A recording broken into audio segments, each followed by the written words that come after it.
Hi there, it's John again, exboozehound, John Mansell, exboozehound.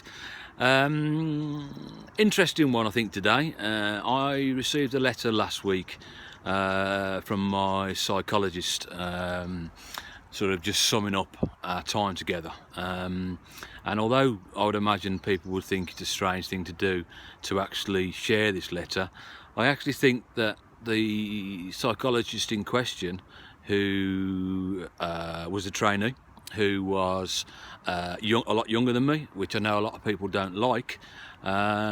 She was very, very good, and I'm not going to name her because I don't want to, break any confidences and things like that. But I think it's an interesting letter. It's interesting in a way because my last vlog I called "Failure's Not an Option." But I did put in the detail below that was just a phrase that I'd used in the vlog, and I chose to use that. But the thing with failure is no, it's not nice, it's not pleasant and whatever, but it's too harsh a word. And in a way, you can, again, it's that taking a negative and turn it into a positive. Is that, if you're failing at something, harsh word, it means you're actually trying, and I'd rather be failing than not trying at all. So just to clear that up a little bit. Forgive the face fur. It is Movember, and in all honesty, I'm just doing it as something that entertains myself. Looking at myself in the mirror and thinking what a tool I look, which is great. I'll go into the letter. I'm not going to interject into the letter. I might say a few things after if I've got time, but I'm just going to go straight into the letter. Dear John, I hope you're well. Now that we have come to the end of our therapy sessions, I thought it might be helpful to write a letter summarising our time together. You can keep this in case you ever need a reminder. When you met Dr. So-and-so for your assessment for psychological therapy, you could not identify exactly what you wanted to achieve, but knew that you wanted to move forward with your life and gain more independence. In your assessment, you were aware that although you wanted to become more independent, you were unsure whether you would be able to cope without the extra support from mental health services, family and friends. I think this has been a theme throughout therapy. Your desire to move forward with your life, but the perceived risk of not being able to cope and going back to where you were in 2013. I can understand why you are so afraid of moving forward. Where you are now is a safe place where you have control and can predict your chance of success or failure.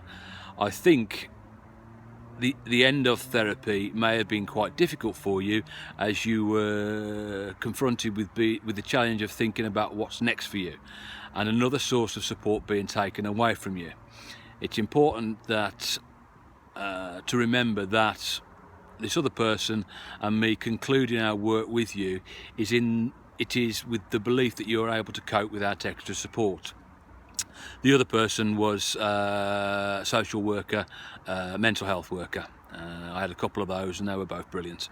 You had good insight into the difficulty of setting such high standards for yourself and how missing these expectations led to a feeling of inadequacy and failure.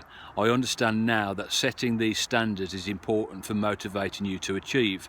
I do, however, want to remind you that it is part of human existence to fail and not to let the potential disappointment that comes from failure stop you from taking positive risks.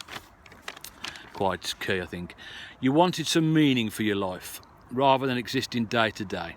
This has been another theme that has often come up in therapy. You said in your final session that you wanted to invest more time in your family and friends.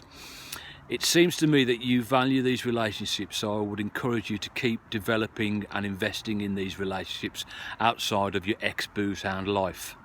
You are John Mansell. An ex-boozehound is only part of you, so try to look after the other parts of yourself too. You told me that you felt like you will never be cured, but might it be helpful to think about your mental health in a different way, that you're neither cured nor unwell? and that instead your mental health will be better or worse from day to day, and that's okay. As our sessions progressed, you were able to show a more emotional side of yourself. I know you found this unsettling and made you question your identity as a strong man. However, I felt most connected to you in those moments when you allowed yourself to be vulnerable. I suspect that others might not be dissimilar to me in that sense, feeling like they can connect with you when you display a level of vulnerability. There have been points in the therapy where I have not felt as close to you, particularly when you felt like you needed to overstate your achievements. You explained to me that when you feel a threat, you need to show that you haven't always been useless. I have the advantage of understanding this and building enough of a relationship with you to know that this behaviour is just part of coping with a feeling of inadequacy. However, not everybody has this advantage. If you act this way in your relationships with people outside, there is a chance that you could turn people away, John. And I know this is never your intention. It might sound like I'm criticising you, but I'm not. I'm just reflecting on some of the things that happened in our therapeutic relationship that you might want to consider for your future relationships. Thank you for coming to therapy. Thank you for committing to therapy. I know it's not easy to confront your feelings on a weekly basis. I hope that you have found our sessions helpful and wish you all the best in the future. I've gone way over my 5 minutes, so I'm not going to add any comment to that. Just to say that, you know, I hope somebody else summing me up, rather than me summing me up, connects with other people, and I hope it helps. And I keep forgetting to say, if you're watching these videos, please subscribe. There's a button somewhere around. Catch you soon. Bye bye.